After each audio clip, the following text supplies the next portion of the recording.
Ok, crianças? Falamos então sobre infecção puerperal. O que vem a ser, né? A gente não falou para vocês que as causas de morte materna são infecção, hipertensão, infecção e sangramento? Outra coisa que é muito comum é a infecção puerperal. Alguém aqui já escutou falar em Semmelweis? Não? Ninguém assistiu o Clube da Luta? Não, né? Vocês são todos millennials. Eu sempre esqueço disso. Vocês não assistiram o Clube da Luta. Alguns poucos devem ter assistido, mas... Então, Semmelweis é um maluco que lá em Viena, em 1847, ele identificou o seguinte, que ele tinha duas enfermarias diferentes onde aconteciam os partos. E ele ficou intrigado porque nas enfermarias onde você tinha as enfermeiras fazendo parto, elas tinham uma taxa de infecção menor do que 1%. Nas enfermarias em que os médicos faziam parto, e era uma enfermaria de estudo, então médicos e estudantes faziam os partos, você tinha uma taxa de entre 15% e 20%. E as mulheres morriam de infecção puerperal, a ponto de que as próprias pacientes pediam para ser internada na enfermaria das enfermeiras, porque elas não queriam morrer de infecção. Elas sabiam que isso ia acontecer com elas com mais facilidade se estivesse na enfermaria que era vista pelos médicos. Nessa época, ele notou que teve um médico, uma pessoa que se machucou durante uma sessão de dissecção. E ela se feriu e ela morreu de infecção. E quando ele foi fazer a necrópsia dela, ele identificou no corpo as mesmas lesões que ele via nas pacientes mortas de infecção puerperal. E ele, muito antes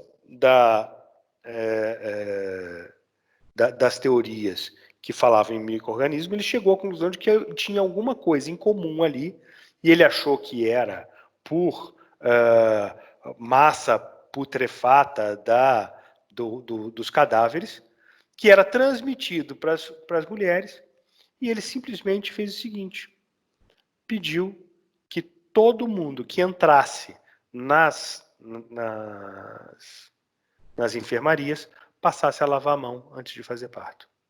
Com isso, ele diminuiu a taxa de infecção para menos de 1%. Então, quando a gente pensa em tempos de Covid, sempre vale a pena lembrar um pouquinho do nosso amigo Semmelweis. Ok? Então, por que isso é importante? Eu tenho uma paciente que é uma puérpera e ela tem uma chance de ter infecção e ela é considerada uma paciente imunodeprimida. Ela tem uma depressão imunológica para poder aceitar o implante do feto no corpo dela. Por isso, eu posso ter uma evolução gigante para uma sepse materna. E aí eu perco essa mãe com uma facilidade imensa. Então, você tem uma infecção inicialmente, que depois vai complicar com uma disfunção orgânica. Eu preciso identificar de onde está vindo essa infecção. Geralmente, ela acontece no período pós-parto, ela acontece por conta de uma endometrite, ou seja, uma infecção do endométrio por via ascendente, ou por infecção de cicatriz cirúrgica, no caso da episiotomia ou no caso da cesariana. Então, eu preciso controlar a minha fonte com o quê? Com antimicrobiano. E eu preciso fazer o que mais? Ter um bom cuidado dela, monitorar os parâmetros e fazer de novo. Olha, lembra que eu falei para vocês que era importante ter monitorização, vias aéreas? Vamos! V-A-M-O-S. Via aérea, monitorização, oxigênio, soro. É isso que você precisa. Dar suporte para essa paciente, monitorar ela e hidratar corretamente para que ela não morra de sepse puerperal. Ah, Júlio, mas é só sepse puerperal que mata a gestante? Não, não é só sepse puerperal que mata a gestante. Você pode ter sepse urinária, por exemplo, também. Mas a infecção puerperal é um dos mais importantes motivos de morte durante, por infecção durante o ciclo gravídico puerperal.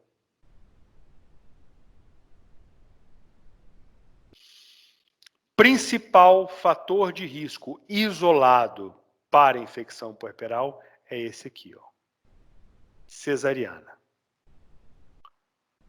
Principalmente a cesariana de emergência feita com bolsa rota por mais de 6 horas e com exames vaginais em pacientes com baixo nível socioeconômico.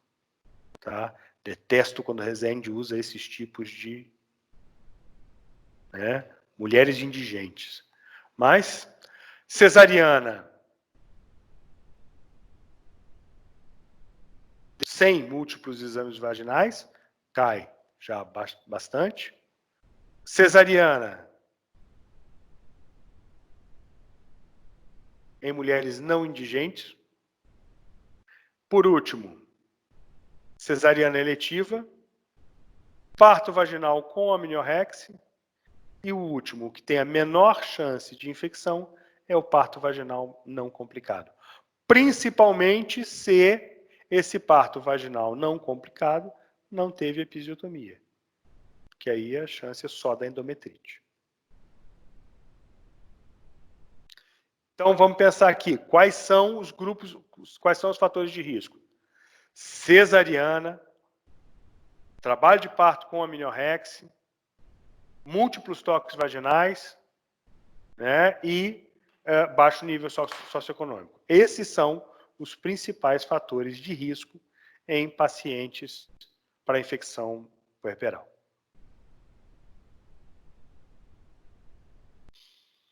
Então, inicialmente, você tem a infecção puerperal, geralmente por via ascendente, e você vai ter a contaminação da cavidade endometrial e a endometrite, que pode progredir por via de contiguidade e continuidade, para quê? Para os demais órgãos pélvicos e atingir até mesmo a cavidade pélvica, passando para a serosa, causando uma pelviperitonite, ou seja, uma peritonite da área pélvica. Depois disso, isso pode se disseminar por via hematogênica e causar foco pulmonar e até mesmo sepse, e também a peritonite como um todo. Lógico que se a gente consegue identificar na primeira fase, você tem uma chance de controle dessa infecção muito maior. Para a gente não ter que passar pelo dissabor, como eu já vi algumas vezes na minha vida, de ter que pegar uma paciente dessa, muitas vezes jovem, com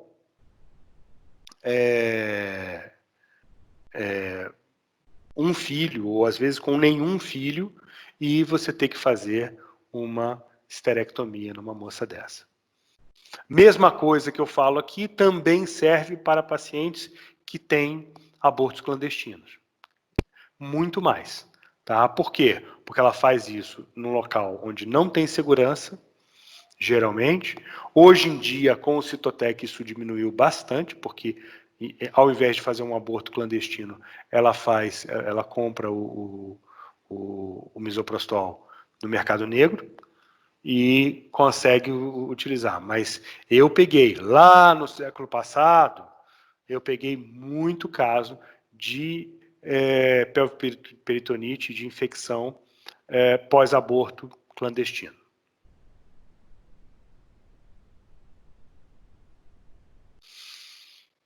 Nem tudo são desgraças.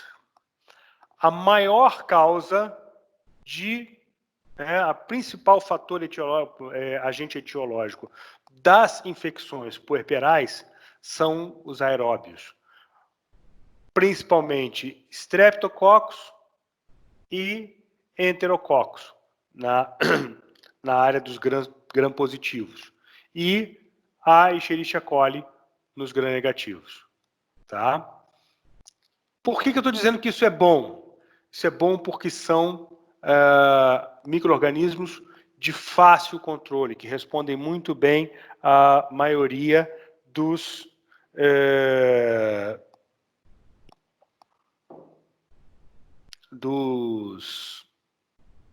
antibióticos que a gente tem. Tá? Então, por isso mesmo, a gente tem um resultado melhor. Eu falo que Papai do Céu, se é que ele existe, faria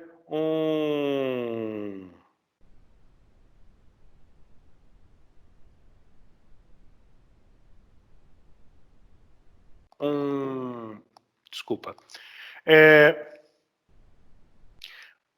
Que eu estava falando? Ah, tá. Que Papai do Céu teve pena dos obstetras, porque sabe que eles não sabem grandes esquemas de antibiótico, e por isso mesmo eles prescrevem o básico. Por exemplo, eu chamo meropenem de senhor, sabe? Eu nunca prescrevi imipenem e meropenem na minha vida. Quando alguém faz isso, está lá no CTI, gente. Sabe? Para eu prescrever vancomicina, meu filho, eu nem sei o que é. Entendeu? De vez em quando a pessoa, porque vamos fazer vanco. Vai fazer vanco, vai fazer lá no CTI, porque já não é uma paciente que me pertence mais. Tá? Mas, brincadeiras à parte, esses antibióticos respondem muito bem no esquema antibiótico mais simples. Ou seja, se eu fizer ampicilina... Eita, Júlio, mas você tá cego hoje. Deixa eu ver aqui. Apagar todas. Isso. Se eu fizer ampicilina, fizer gentamicina e fizer metronidazol, eu estou cobrindo os gram-positivos, eu estou cobrindo os gram-negativos e eu estou cobrindo os anaeróbios. Ah, Júlio, mas você já sai dando tiro de canhão assim? Anaeróbio. Sim, o ideal é que você inicie a medicação de forma tríplice, que você faça uma cobertura de amplo espectro, até que você tenha resultado da cultura. Com o resultado da cultura, você vai poder cuidar do perfil. Ah, veio resultado. É só estrépito, é só gram-positivo. Então, eu já posso descalonar, eu posso retirar os outros. Eu posso tirar o metronidazol e a genta. Tá? Por quê? Porque eu sei que é só um gram-positivo e eu posso só usar isso. Mas nas primeiras 72 horas eu vou fazer a AMP, a genta e o metro. Então, geralmente, é uma para gram-positivo, ampicilina, cefalexina, amoxicilina com ácido clavulânico, ceftriaxone, tá? A gentamicina, que geralmente é um aminoglicosídeo, né? A A gentamicina é o que a gente mais usa, mas também pode usar a... Ih, gente, falhou.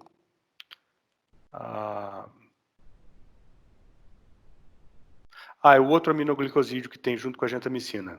Quem aí é monitor de farmácia vai me ajudar? Amicacina, muito obrigado. Isso, a gentamicina e a sua irmã, amicacina. Viu? Pra você ver como é que eu uso ela com frequência, tá vendo? Eu só uso genta. É tudo simples, é fácil. Ainda bem, porque sendo fácil assim, já morre gente a rodo, imagina se fosse difícil. Tá? E o metronidazol, ok? Que é para pegar o quê? Para pegar os anaeróbios. Não precisa de grandes esquemas. Lógico, existem casos complicados? Existem, gente, mas a grande maioria são casos bem mais simples. Então, o que a gente tem que pensar? Paciente que apresenta sinais de sepse, pensar febre ou, em casos graves, hipotermia também pode acontecer. Mas qualquer um desses, aumento de frequência cardíaca ou queda de pressão, alteração respiratória, icterícia, diminuição da diurese, oligúria, e alteração de status mental. Se você encontrar uma coisa disso, existe dentro tanto para hemorragia quanto para sepse, existe um conceito que é a hora de ouro, ou seja, o trauma também fala muito sobre isso. Se você perder tempo aqui, se você colhe você chegou no pronto-socorro, encontrou uma paciente que teve alta de cesariana há 2 dias, e ela está com febre, está com frequência cardíaca aumentada, está com diminuição de débito urinário, tá com oligúria, tá esquisita, queda de estado geral, meio torporosa, não espera 1 hora para fazer um hemograma. Tá vendo? Aqui, gente, é tudo clínico. Isso aqui não tem nada, é só botar a mão na paciente. Identificou isso aqui, é antibiótico e é ressuscitação. É líquido e antibiótico, de cara. Ah, professor, mas aí depois eu descobri que não era uma sepse, era só ela, sei lá, estava com uma febre por outro motivo e com uma alteração. Tudo bem, eu paro. 2 horas depois eu descobri que, sei lá, era um piti e meu termômetro estava errado. Tudo bem, tá? Muito raro isso acontecer. Mas eu vou não ter perdido essa hora de ouro. Tá? A hora de ouro mostra o quê? Se eu perder esse tempo, a minha mortalidade quase que dobra de um período para o outro. Então, eu preciso ter esse dado. Enquanto isso, eu vou pedir, vou pedir lactato, vou pedir hemograma, vou colher cultura, vou fazer os cambal, mas eu comecei o esquema antibiótico para ela. Por que isso é importante? Se você for olhar, você tem a entrada de micro-organismos e a ativação de cascatas de inflamatórias que vão levar a consumo da coagulação e liberação de citocinas, ou citoquinas, como alguém quer, que vão fazer o quê? Justamente alterar múltiplos sistemas orgânicos e fazer com que essa paciente tenha falência múltipla de órgãos. O que isso vai gerar para a gente? A liberação, de novo, das citocinas de uma forma mais tranquila, de óxido nítrico, um estresse oxidativo, que vai levar a vasodilatação, queda da pressão arterial e a né, as substâncias de risco, né, de perigo, principalmente a proteína termogênica. E depois levando ao quê? A uma falência do meu músculo cardíaco. Então, eu vou gerar nessa paciente uma falência múltipla e vou perder essa paciente de choque, porque aí depois disso aqui instalado, meu amigo, depois que eu tive lesão do músculo cardíaco, depois que eu tive injúria tissular e eu tive hipóxia, né, e eu abri o quadro de sepse, e eu começo a ter a inflamação, uma síndrome inflamatória generalizada nessa paciente, tirar essa paciente do CTI é uma briga.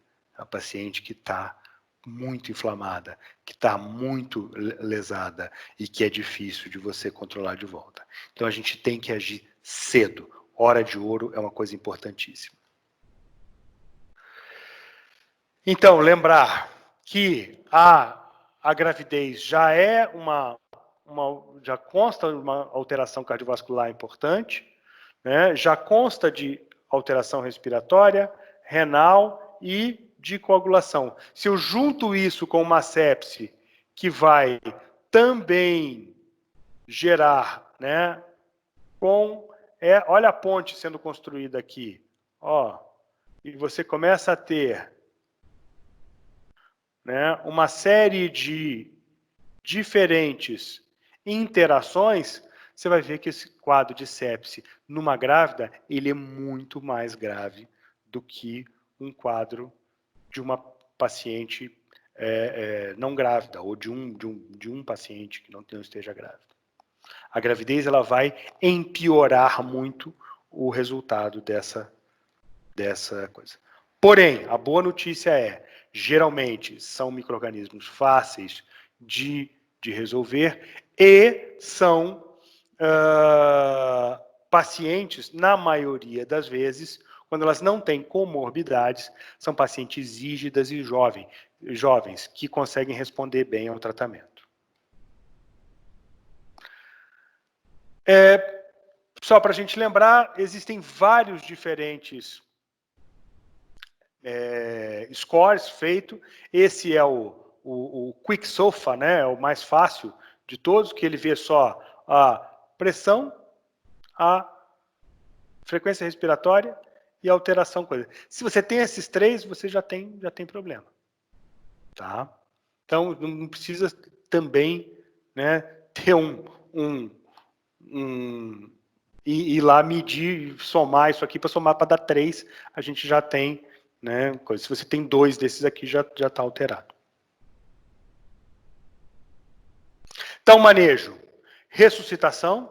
Em pacientes não grávidos, você faz 30 ml por quilo. Na paciente grávida, você começa com 20 ml por quilo. Por quê? Porque você vai evitar a sobrecarga. Você pode ter uma sobrecarga cardíaca por conta da gravidez. Então, ela já tem um aumento de volemia natural. Se eu faço um volume muito grande, eu posso fazer edema agudo de pulmão. E aí eu vou piorar mais ainda a situação. O ideal é que essa paciente tenha uma monitorização, né, pelo menos um catéter de PVC. Nem sempre a gente tem à mão. Então, se não tiver, a gente vai fazer a ressuscitação da forma mais fácil possível, com uma hidratação vigorosa.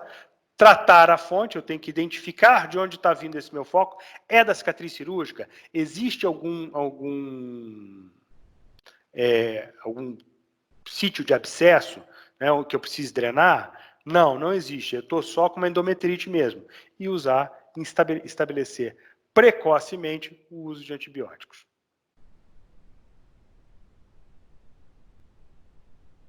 Isso. As indicações para você transferir essa paciente para uma unidade de CTI. Então, se você tiver comprometimento cardiovascular, se você tiver comprometimento respiratório, se você tiver comprometimento renal, ou se você tiver comprometimento neurológico ou de múltiplos órgãos, você deve passar ela para o coração. O paciente tem critério de gravidade. Tá? Então, ela tem hipotensão, vai precisar colocar amina para ela? Então, ela tem que ir para lá. Se ela tem um lactato alto, tá? Acima de 4, então você tem que pensar nisso.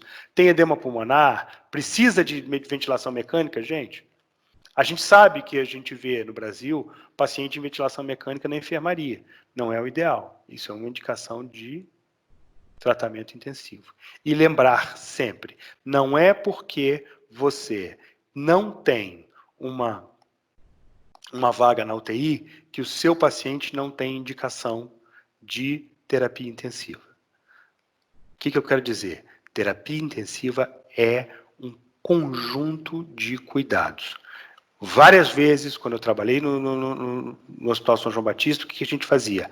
Ah, não tem vaga no CTI. Tá bom, fulano, olha só, eu vou conseguir um respirador, um birdzinho, né, que é aquele pequenininho, a gente vai colocar nela aqui e eu vou pedir para botar um catéter de PVC nela, e aí, vamos colocar uma bomba de fusão e eu vou ficar aqui do lado dela. Eu vou fazer o papel de terapia intensiva para ela. Então, terapia intensiva é cuidado, não é lugar. Ok, gente? Para deixar aqui uma última dica para vocês, antes da gente fazer o intervalo, eu gosto sempre de deixar alguma coisa e eu vou dizer para vocês o seguinte. Gente, aprendam a ter bons aplicativos, tá? Tenham o seu conjunto de ferramentas à mão.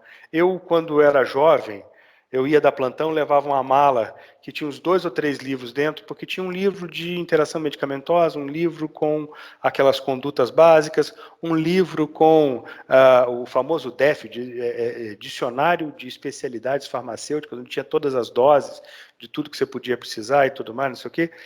Hoje em dia vocês têm tudo no celular, então aprendam a usar os seus aplicativos, aprendam a usar um pouco dessa coisa. Não seja, por favor, isso vai, assim, não tenham esse orgulho romântico de dizer, eu não me dou bem com tecnologia, eu não gosto de usar coisa de computador, eu não gosto de usar aplicativo, eu não gosto. Não tem não gosto mais, gente. Tá? O uso de tecnologia está aí para salvar a vida dos outros e para salvar o pescoço de vocês também na hora de tomar um processo. Então, façam bom uso disso. Aprendam. Usa o Epocrates, usa o Medscape, pague um bom aplicativo, mas que te dê, por exemplo, a maioria dos scores hoje em dia você consegue fazer direto, você consegue fazer pegar os resultados da gasometria e colocar no aplicativo e ver, ter uma resposta mais rápida, sabe? Você consegue fazer uma série de coisas que você deve incorporar para a sua prática. Eu sei que vocês já são bem... tem uma desenvoltura muito boa nisso, mas eu gosto de deixar esse recado para vocês, pensando justamente nas possibilidades de melhora disso e que vocês têm que ter isso bem afiado no dia de vocês. Ok, gente? Alguém tem alguma dúvida? Quer perguntar alguma coisa? Bem, vamos dar uma parada então e daqui a pouco a gente volta para falar de aleitamento materno, ok?